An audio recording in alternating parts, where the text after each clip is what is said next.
Minä luen vaan ruotsinkielistä lehtiä. Joskushan minua ärsyttää näin ruotsalaisena se, että joku haluaa, tuo Viking Line haluaa tulla tämän minun ison veneeni perässä tuolla pikkupaatillaan. Se on aika inhottavaa kyllä. Minä haluaisin matkustaa hän omassa rauhassa tällä 500-metrisellä aluksella, niin ettei kaiken maailman sikailijoiden laivat niin sillä takana näkyy, niin olisivat häiritsevää minun ruotsalaista identiteettiä. On aika rakkaa olla ruotsalainen miljardööri tietysti. Mitä sille voi tehdä? Sano vaan vassakoo, niin.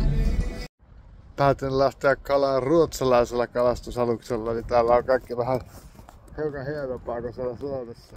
Paskamäessä.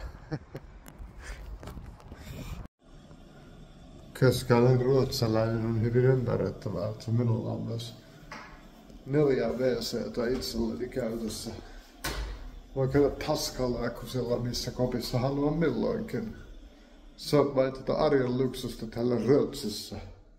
Kyllähän se nyt jokainen ymmärtää. Vi går i Ålands jakt- och fiskmuseum. Har inte jakten fiskmuseum. Vi har en animal. En chicken. And en mårdhund.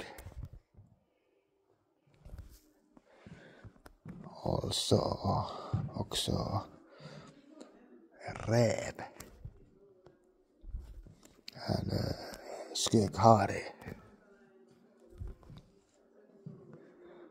En rådjur.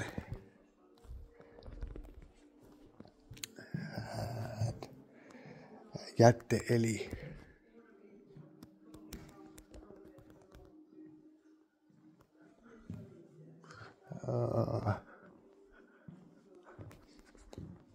And last but not least, hermelin. En lita hermelin.